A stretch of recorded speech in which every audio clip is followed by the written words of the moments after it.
2 days after the visit of Egremont to the cottage of Walter Gerard, the visit of the Marny family to Mowbray terminated, and they returned to the Abbey. There is something mournful in the breaking up of an agreeable party, and few are the roofs in which one has sojourned, which are quitted without some feeling of depression. The sudden cessation of all those sources of excitement which pervade a gay and well-arranged mansion in the country unstrings the nervous system. For a week or so, we have done nothing which was not agreeable, and heard nothing which was not pleasant.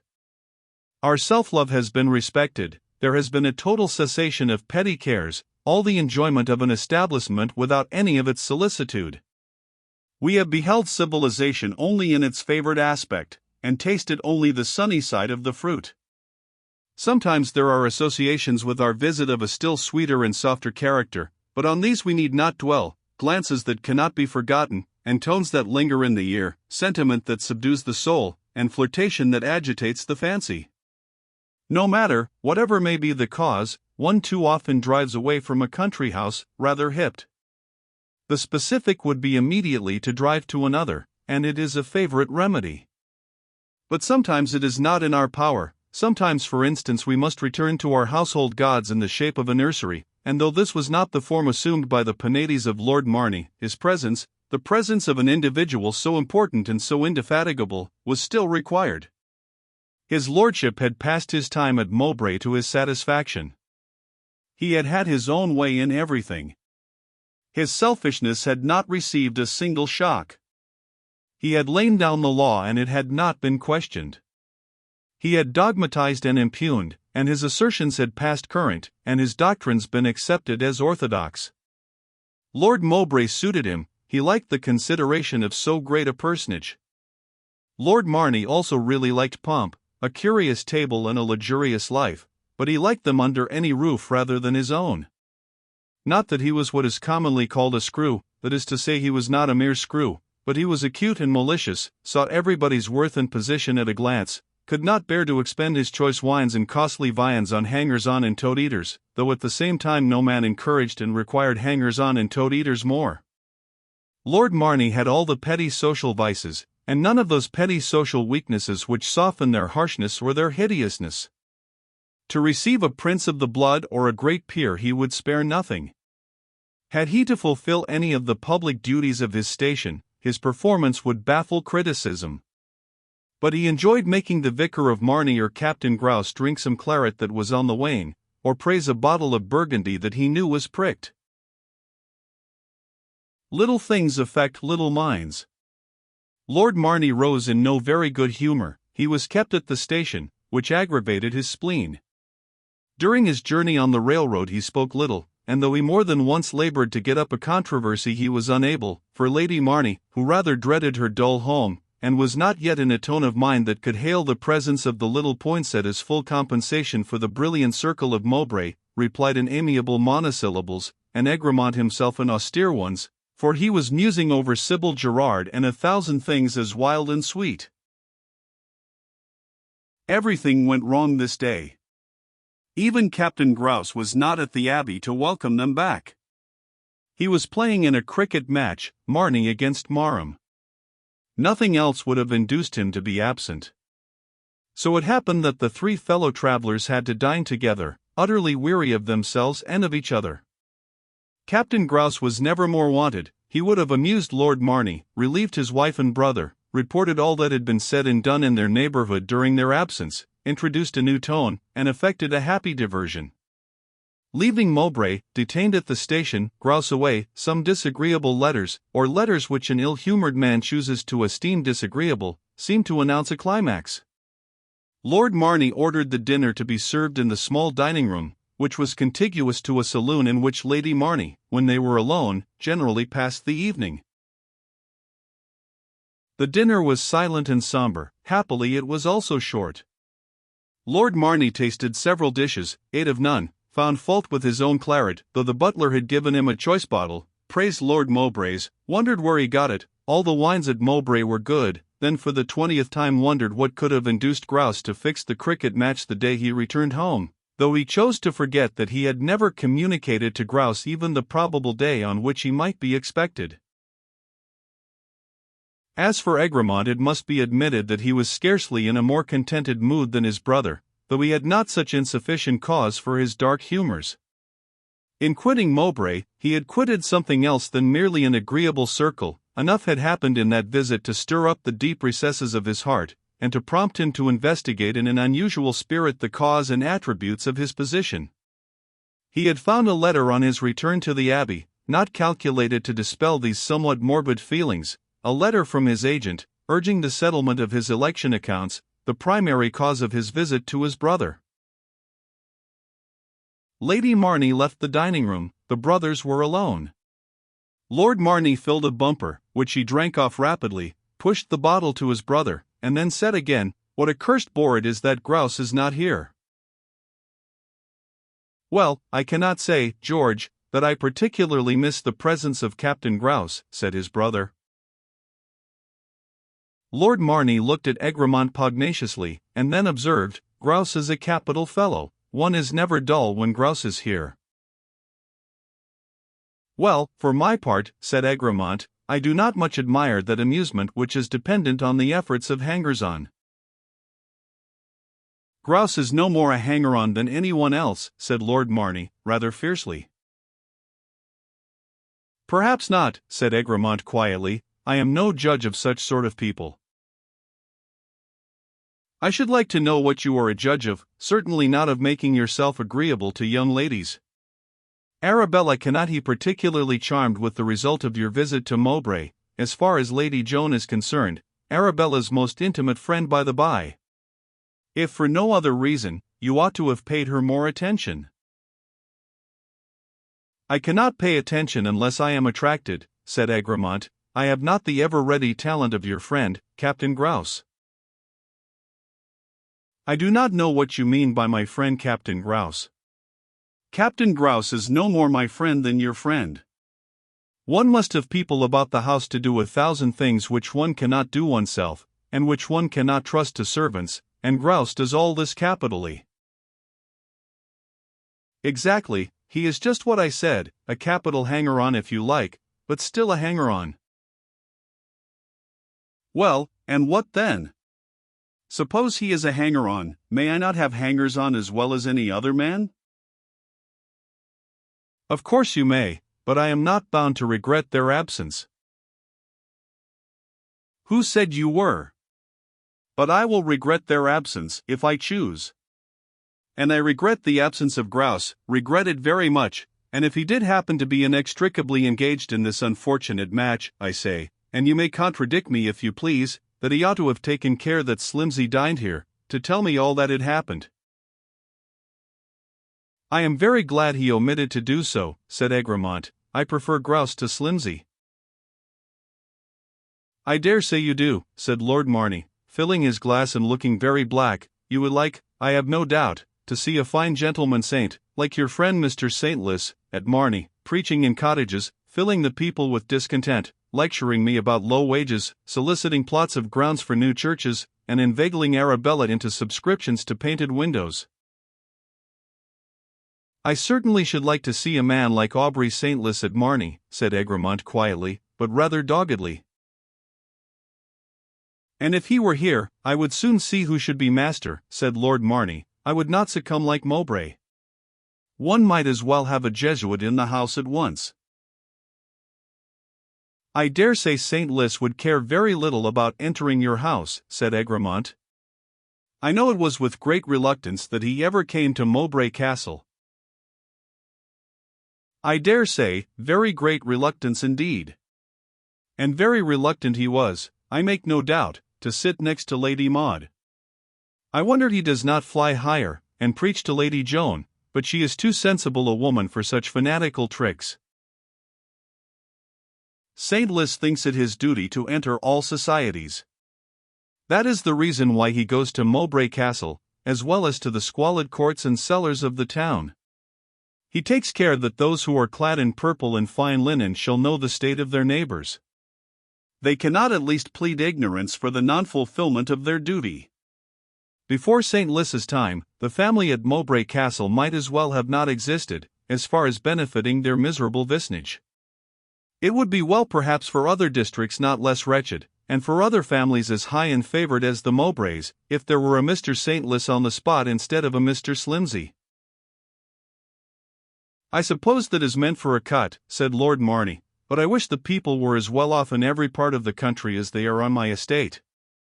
They get here their 8 shillings a week, always at least 7, and every hand is at this moment in employ, except a parcel of scoundrels who prefer wood stealing and poaching, and who would prefer wood stealing and poaching if you gave them double the wages. The rate of wages is nothing, certainty is the thing, and every man at Marney may be sure of his 7 shillings a week for at least 9 months in the year, and for the other 3, they can go to the house, and a very proper place for them. It is heated with hot air, and has every comfort. Even Marney Abbey is not heated with hot air. I have often thought of it. It makes me mad sometimes to think of those lazy, pampered menials passing their lives with their backs to a great roaring fire, but I am afraid of the flues. I wonder, talking of fires, that you are not more afraid of burning ricks, said Egremont. It's an infernal lie, said Lord Marney, very violently. What is, said Egremont. That there is any incendiarism in this neighborhood. Why, there was a fire the day after I came. That had nothing to do with wages, it was an accident. I examined into it myself, so did Grouse, so did Slimsy, I sent them about everywhere. I told them I was sure the fire was purely accidental, and to go and see about it, and they came back and agreed that it was purely accidental. I dare say they did, said Egremont, but no one has discovered the accident. For my part, I believe it was spontaneous combustion, said Lord Marney. That is a satisfactory solution, said Egremont, but for my part, the fire being a fact, and it being painfully notorious that the people of Marney. Well, sir, the people of Marney, said his lordship fiercely, are without question the most miserable population in the county. Did Mr. Saintless tell you that? Interrupted Lord Marney, white with rage. No, not Mr. Liss, but one better acquainted with the neighborhood.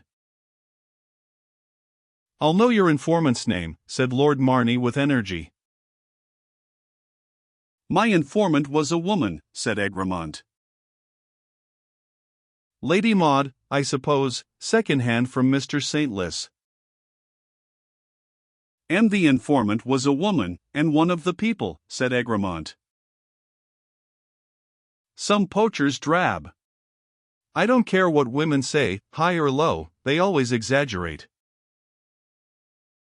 The misery of a family who live upon 7 or even 8 shillings a week can scarcely be exaggerated. What should you know about it? Did you ever live on 7 or 8 shillings a week? What can you know about the people who pass your time at London clubs or in fine country houses? I suppose you want the people to live as they do at a house dinner at Boodle's. I say that a family can live very well on 7 shillings a week, and on 8 shillings very well indeed. The poor are very well off, at least the agricultural poor, very well off indeed. Their incomes are certain, that is a great point, and they have no cares, no anxieties, they always have a resource, they always have the house. People without cares do not require as much food as those whose life entails anxieties. See how long they live. Compare the rate of mortality among them with that of the manufacturing districts. Incendiarism indeed. If there had been a proper rural police, such a thing as incendiarism would never have been heard of. There was a pause. Lord Marney dashed off another bumper. Egremont sipped his wine. At length he said, "This argument made me forget the principal reason, George, why I am glad that we are alone together today. I am sorry to bore you, but I am bored myself deucely.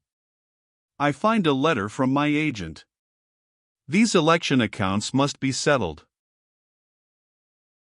"Why, I thought they were settled." "How do you mean?" "I thought my mother had given you £1,000. "No doubt of that, but that was long ago disposed of. In my opinion, quite enough for a seat in these times. Instead of paying to get into Parliament, a man ought to be paid for entering it. There may be a good deal in what you say, said Egremont, but it is too late to take that view of the business. The expense has been incurred and must be met. I don't see that, said Lord Marney. We have paid £1,000 and there is a balance unsettled. When was there ever a contest without a balance being unsettled?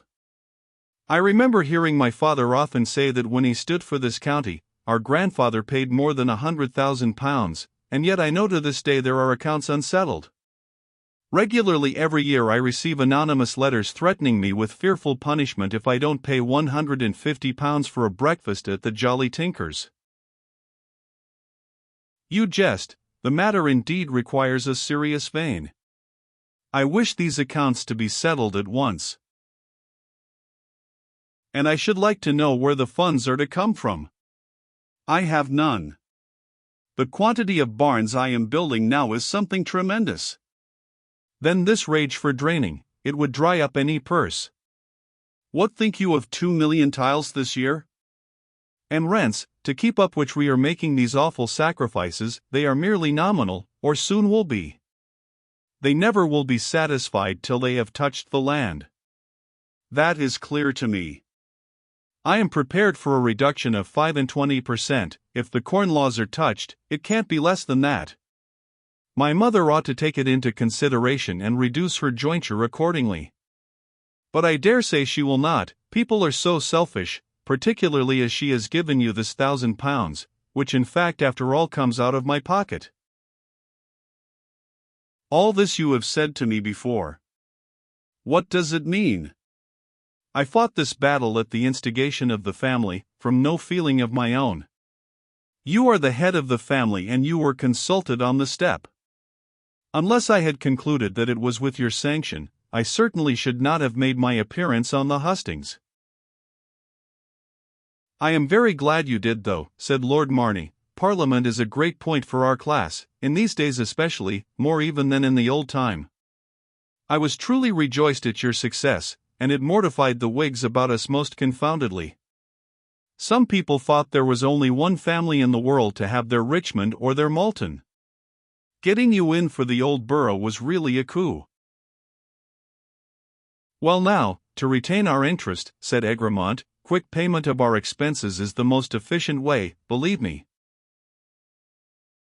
You have got 6 years, perhaps 7, said Lord Marney, and long before that I hope to find you the husband of Lady Joan Fitzwaring. I do not wish to connect the two contingencies, said Egremont firmly. They are inseparable, said Lord Marney. What do you mean? I mean that I think this pedantic acquittance of an electioneering account is in the highest degree ridiculous, and that I cannot interfere in it. The legal expenses are, you say, paid, and if they were not, I should feel myself bound, as the head of the family, to defray them, but I can go no further. I cannot bring myself to sanction an expenditure for certainly very unnecessary, perhaps, and I much fear it, for illegal and very immoral purposes. That really is your determination? After the most mature reflection, prompted by a sincere solicitude for your benefit. Well, George, I have often suspected it, but now I feel quite persuaded that you are really the greatest humbug that ever existed. Abuse is not argument, Mr. Egremont. You are beneath abuse, as you are beneath every sentiment but one, which I most entirely feel, and Egremont rose from the table. You may thank your own obstinacy and conceit, said Lord Marney. I took you to Mowbray Castle, and the cards were in your own hands if you chose to play them. You have interfered with me once before on such a subject. Lord Marney, said Egremont, with a kindling eye and a cheek pallid with rage. You had better not say that again, said Lord Marney in a tone of menace. Why not? Asked Egremont fiercely. Who and what are you to dare to address me thus? I am your elder brother, sir, whose relationship to you is your only claim to the consideration of society. A curse on the society that has fashioned such claims, said Egremont in an heightened tone. Claims founded in selfishness, cruelty, and fraud, and leading to demoralization, misery, and crime. Claims which I will make you respect, at least in this house, sir, said Lord Marney, springing from his chair. Touch me at your peril, exclaimed Egremont, or I will forget you are my mother's son, and cleave you to the ground. You have been the blight of my life, you stole from me my bride, and now you would rob me of my honor. Liar and villain, exclaimed Lord Marney, darting forward, but at this moment his wife rushed into the apartment and clung to him. For heaven's sake, she exclaimed, what is all this? George, Charles, dearest George. Let me go, Arabella. Let him come on. But Lady Marney gave a piercing shriek, and held out her arms to keep the brothers apart. A sound was heard at the other door. There was nothing in the world that Lord Marney dreaded so much as that his servants should witness a domestic scene. He sprang forward to the door to prevent anyone entering. Partially opening it, he said Lady Marney was unwell and desired her maid. Returning, he found Arabella insensible on the ground, and Egremont vanished.